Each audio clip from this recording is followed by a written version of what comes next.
Bom dia, seja bem-vindo ao Ler Espiritismo Juntos.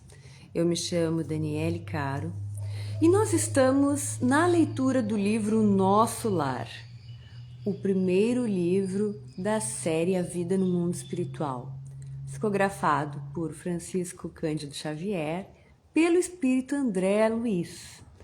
E nós já estamos no capítulo 13. Se não assistiu até aqui, volta lá, te inteira da história que tá muito legal. Mas nós já vamos partir daqui. Vamos relembrar rapidamente que André Luiz desencarnou, se viu no umbral, sem entender o que estava acontecendo. Ficou 8 anos no umbral, mais tarde ele veio a ter esta informação. Um dia, em prece muito fervorosa, ele conseguiu se conectar com a espiritualidade, foi socorrido por Clarencio, foi levado à colônia espiritual Nosso Lar, onde começou um tratamento para sua recuperação. Conheceu Elísias, que é um enfermeiro, companheiro, amigo. Está descobrindo tudo como funciona o Nosso Lar, como são as coisas no plano espiritual. E hoje ele vai no Gabinete do Ministro, capítulo 13. Vamos lá então. Com as melhoras crescentes, surgia a necessidade de movimentação e trabalho. Decorrido tanto tempo, esgotado anos difíceis de luta, volvia-me o interesse pelos afazeres que enchem o dia útil de todo homem normal no mundo. Então, ele já está se sentindo bem o suficiente para querer trabalhar novamente, né? Ser útil. Voltou nele aquele sentimento de trabalho, de autodesenvolvimento. Incontestável que havia perdido excelentes oportunidades na Terra, que muitas falhas me assinalavam o caminho. Agora, porém, recordava os 15 anos de clínica, sentindo um certo vazio no coração. Esse vazio está até entre aspas. Identificava-me como vigoroso agricultor em pleno campo, de mãos atadas e impossibilitado de atacar o trabalho. Cercado de enfermos, não podia aproximar-me como noutros tempos, reunindo em mim o amigo, o médico e o pesquisador. Ouvindo gemidos incessantes nos apartamentos contíguos, não me era lícita nem mesmo a função de enfermeiro e colaborador nos casos de socorro urgente. Claro que não me faltava desejo. Minha posição ali, contudo, era assaz humilde para me atrever. Os médicos espirituais eram detentores de técnicas diferentes. Bom, dá uma paradinha aqui então. André Luiz está narrando que agora que ele está se sentindo bem, que ele está quase recuperado, voltou aquela necessidade de trabalho. E também aquela reflexão profunda de uma sensação de tempo perdido, de oportunidades desperdiçadas enquanto médico encarnado, é isso que ele vem narrando aqui. E que toda essa reflexão faz ele repensar, né, a forma como ele via as coisas, como ele conduzia a vida, a própria profissão, e que ele tá com muita vontade de exercer lá. Mas que no plano espiritual ele não pode sequer se atrever a ser enfermeiro. Mas a gente vai entender o porquê disso tudo daqui um pouquinho. Vamos continuar. No planeta, sabia que meu direito de intervir começava nos livros. Nos livros conhecidos e nos títulos conquistados. Mas, naquele ambiente novo, a medicina começava no coração, exteriorizando-se em amor e cuidado fraternal. Qualquer enfermeiro dos mais simples em nosso lar tinha conhecimentos e possibilidades muito superiores à minha ciência. Inexequível, portanto, qualquer tentativa de trabalho espontâneo, por constituir, ao meu ver, invasão de seara alheia. Então, André Luiz está explicando, olha que bonita essa frase, né? Que ele já tinha se dado conta que se na Terra, para te ser médico, tu precisa dos livros e dos títulos, né? Ali passar pela universidade e tal. Em nosso lar, requisito número 1, é claro que eles têm conhecimento também, mas requisito número 1 é o coração. É a moralidade do espírito para atuar nessa profissão tão linda, né? Então ele está falando que qualquer enfermeiro em nosso lar tem muito mais conhecimento. Mas que conhecimento? Não é o mesmo da Terra, né? A gente tem que entender que sendo o corpo físico, matéria, assim como o perispírito também, mas em diferentes condições, as condições de atendimento também são diferentes, que o André Luiz não tinha. Então ele disse, eu nem me atrevia nem ajudar nos primeiros socorros, porque eu ia estar tentando fazer algo que eu não tinha condições. Ele já tinha essa consciência, né? No apuro de tais dificuldades, Lísias era o amigo indicado às minhas confidências de irmão. Como a gente estava falando, Lísias é muito mais que um enfermeiro, né? Interpelado, esclareceu. Então, André Luiz foi perguntar, se aconselhar com Lísias, desabafar como a gente escutou esse desabafo dele aqui. E aí Lísias respondeu para André Luiz. Por que não pedir o socorro de Clarencio? Atendê-lo-á por certo. Peça-lhe conselhos. Ele pergunta sempre por sua pessoa e tudo fará a seu favor. Vamos lembrar que Clarencio foi quem socorreu André Luiz lá no umbral, né? O Clarencio é como se fosse o mentor, a pessoa que protege, né? A quem André Luiz deve reportar-se, né? De certa forma, assim. Então, Lísias aconselha, vai procurar Clarencio. Ele sempre pergunta por ti, como tá o teu andamento aqui em nosso lar. Animou-me grande esperança. Consultaria o ministro do auxílio. Iniciando, contudo, as providências, fui informado de que o generoso benfeitor somente poderia atender na manhã seguinte no gabinete particular. Esperei ansioso o momento oportuno. No dia imediato, muito cedo, procurei o local indicado, qual não foi, porém, minha surpresa quando vi que 3 pessoas lá estavam aguardando Clarencio em identidade de circunstâncias. Então, André Luiz foi bem cedo no gabinete particular de Clarencio. Chegou lá, tinham mais 3 irmãos que, como ele, queriam fazer a mesma indagação. Como poderiam trabalhar e onde poderiam trabalhar.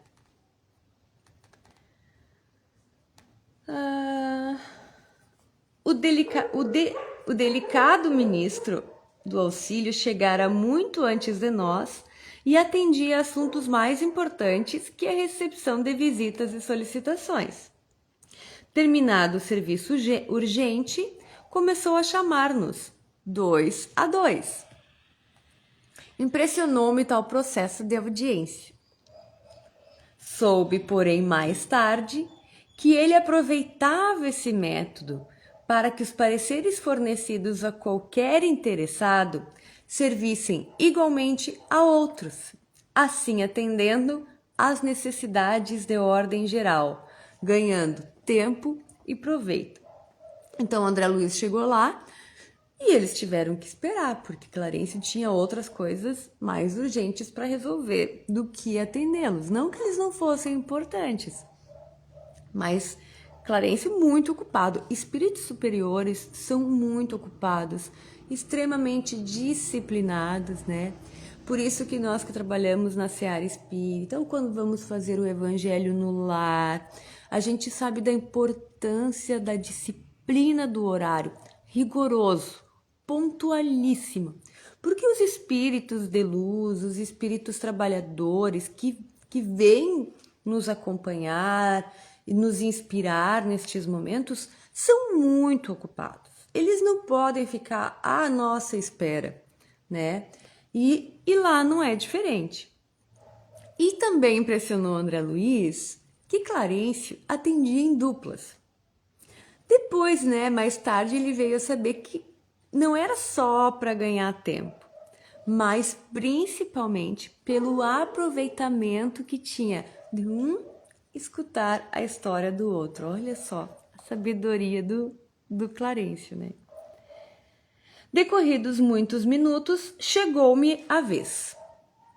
Penetrei no gabinete em companhia de uma senhora idosa, que seria ouvida em primeiro lugar por ordem de precedência. Então entrou André Luiz e outra senhora que tinha chegado primeiro que ele. Então seria atendida primeiro. O ministro recebeu-nos cordial, deixando-nos à vontade para discorrer, para falar. Nobre Clarencio, começou a companheira desconhecida.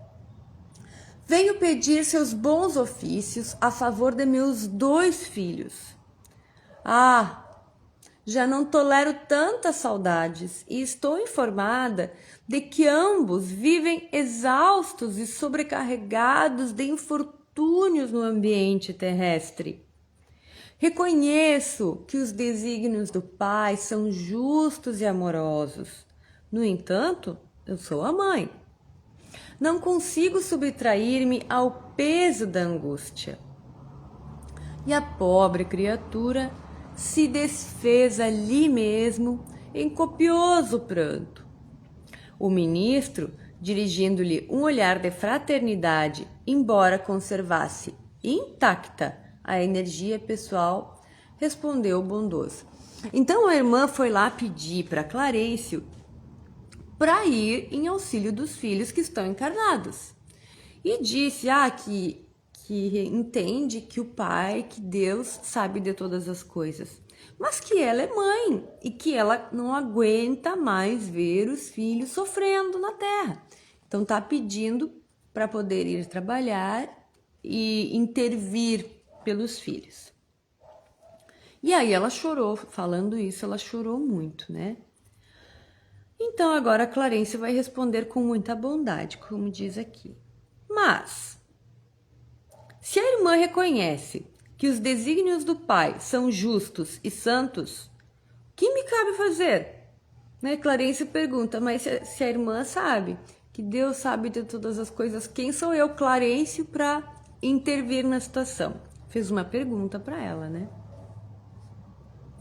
Desejava, replicou aflita, que me concedesse recursos para protegê-los, eu mesma, nas esferas do globo. Então ela está pedindo autorização para Clarencio para ir ao encontro dos filhos encarnados, né? Para fazer a tutela, para ajudá-los, orientá-los. Ah, minha amiga, disse o benfeitor amorável. Só no espírito de humildade e de trabalho é possível a nós outros proteger alguém. Que me diz de um pai terrestre que desejasse ajudar os filhinhos, mantendo-se em absoluta quietação no conforto do lar? O Pai, Deus, criou o serviço e a cooperação como leis que ninguém pode trair sem prejuízo próprio. Nada lhe diz a consciência neste sentido? Quantos bônus ora poderá apresentar em benefício da sua pretensão? Então vamos dar uma parada aqui. O que Clarencio perguntou e tentou explicar a essa irmã?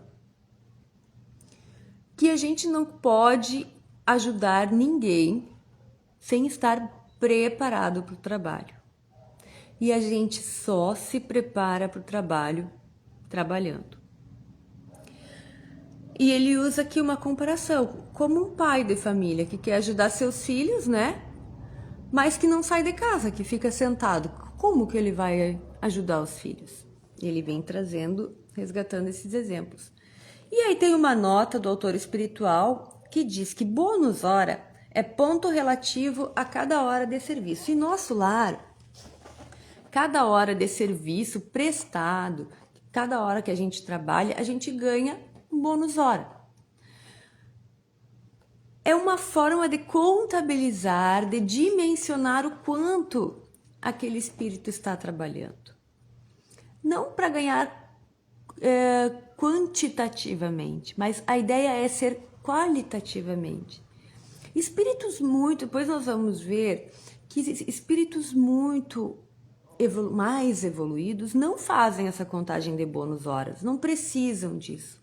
Já desenvolvem o seu trabalho em essência, por entender a necessidade, por quererem o trabalho.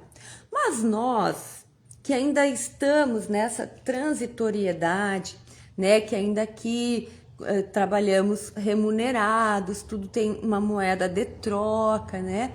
Nós chegamos no plano espiritual e ainda é uma forma carinhosa, né, que a espiritualidade encontra de fazer com que nós, espíritos ainda mais simples, entendamos o valor do trabalho. Então, se troca trabalho por bônus hora. E aqui, Clarissa está perguntando a essa irmã, quantos bônus horas tu tem, então, para me justificar que tu tá pronta, não para comprar o trabalho, mas para justificar que tu tá pronta de ir cuidar dos teus filhos na crosta terrestre. Aí ela vai responder. A interpelada respondeu hesitante. 304. É de lamentar, elucidou Clarencio sorrindo. Pois aqui se hospeda há mais de 6 anos e apenas deu à colônia, até hoje, 304 horas de trabalho. Clarencio aqui deu, puxão de orelha, 6 anos que ela tá lá e só trabalhou 304 horas, imagine. Entretanto, logo que se restabeleceu das lutas sofridas em região inferior, ofereci-lhe atividade louvável na turma de vigilância, no Ministério de Comunicação. Clarencio está dizendo, assim que tu estava pronta, eu te ofereci trabalho. E ela vai dizer, mas aquilo por lá era serviço intolerável, atalhou a interlocutora. Uma luta incessante contra entidades malfazejas. Era natural que eu não me adaptasse. Clarencio continuou imperturbável.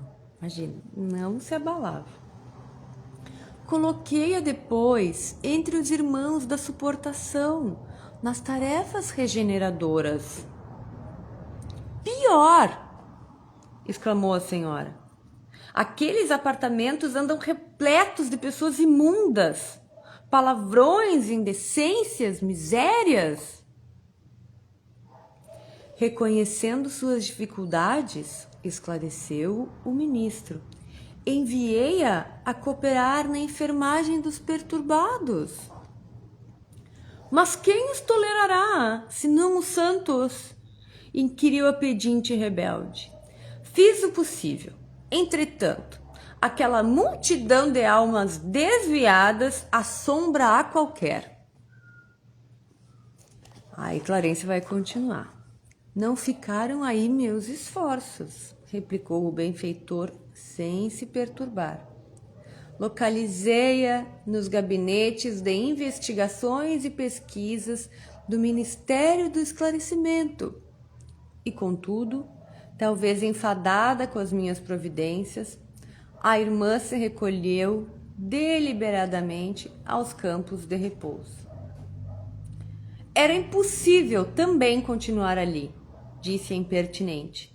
Só encontrei experiências exaustivas, fluidos estranhos, chefes ásperos. Vamos parar um pouquinho. Aqui Clarencio vem narrando, vem enumerando tantas oportunidades que ele ofereceu a essa irmã de trabalho.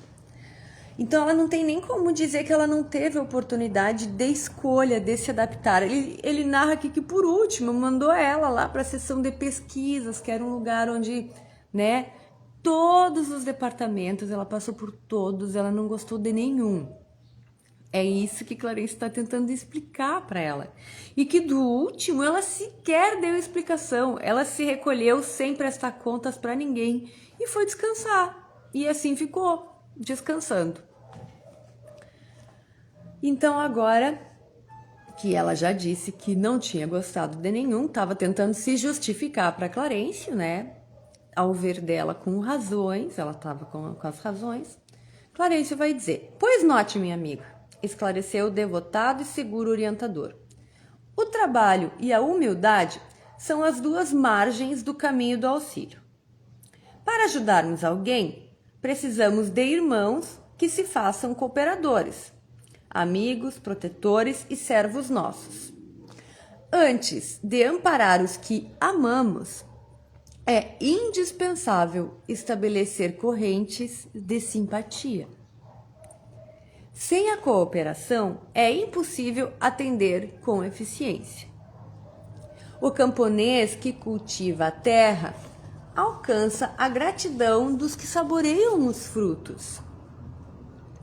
O operário, que entende os chefes exigentes, executando-lhes as determinações, representa o sustentáculo do lar em que o Senhor o colocou.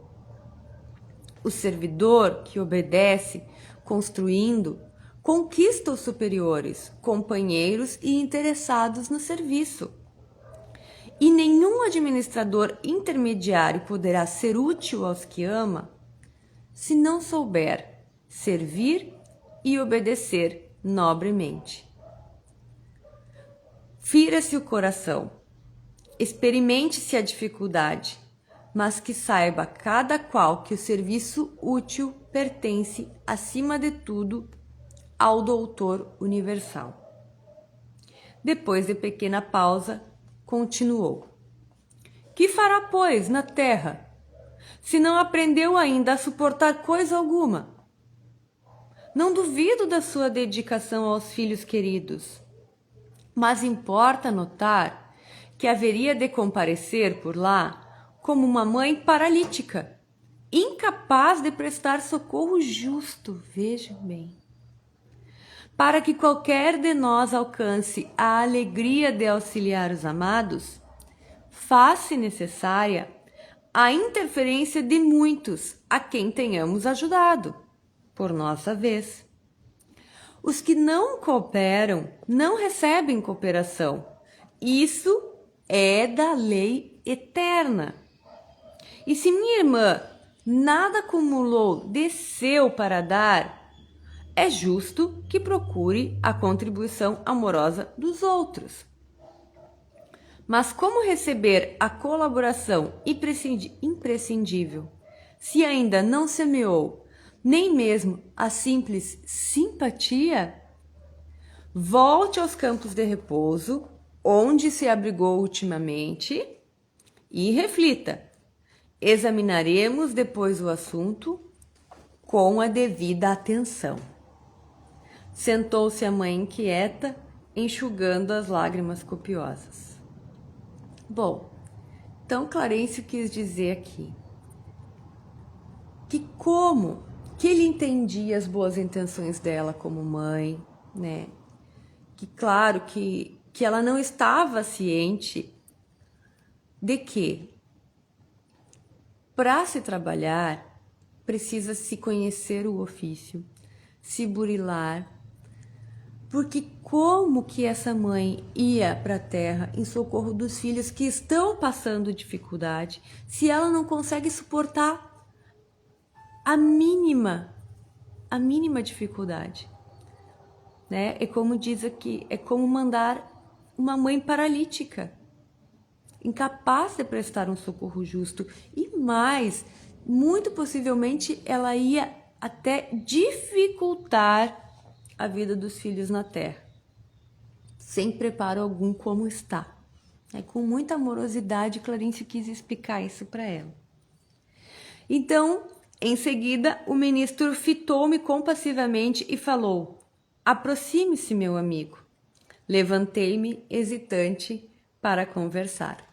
Então, terminamos a leitura do capítulo 13. O André Luiz não falou nada, só escutou e vejam o quanto ele aprendeu aqui. Porque eu vou ficar pensando, tu vai ficar pensando o que André Luiz vai falar agora, porque ele também não tem bônus hora, né? Como será a continuação desta história? Mas é importante ficarmos com essa reflexão de que a evolução não dá saltos, que nada vem de graça, tudo deve ser adquirido por mérito, né? Apesar da bondade divina que é imensa, onde muitas coisas nos são tiradas, né? Que se a gente não precisa realmente passar, Deus é bom, nos priva. Mas quando precisamos passar, é nesse momento em que temos que aproveitar, né? Para sempre tirar algo de aprendizado. E quando estamos bem, mais ainda que temos que trabalhar pelo nosso desenvolvimento. E como fazemos isso? Precisamos das outras pessoas, né? Isso fica muito claro aqui, porque é através do outro que nós podemos nos desenvolver. Então vamos ficar com essa reflexão para não deixar para amanhã, para não deixar para a próxima reencarnação, para não deixar para trabalhar e para nos melhorarmos quando chegarmos em nosso lar ou em outra colônia. Se Deus quiser, vamos para lá. Enfim, gratidão por hoje, a espiritualidade que nos acompanha e até amanhã, se Deus quiser. Que assim seja.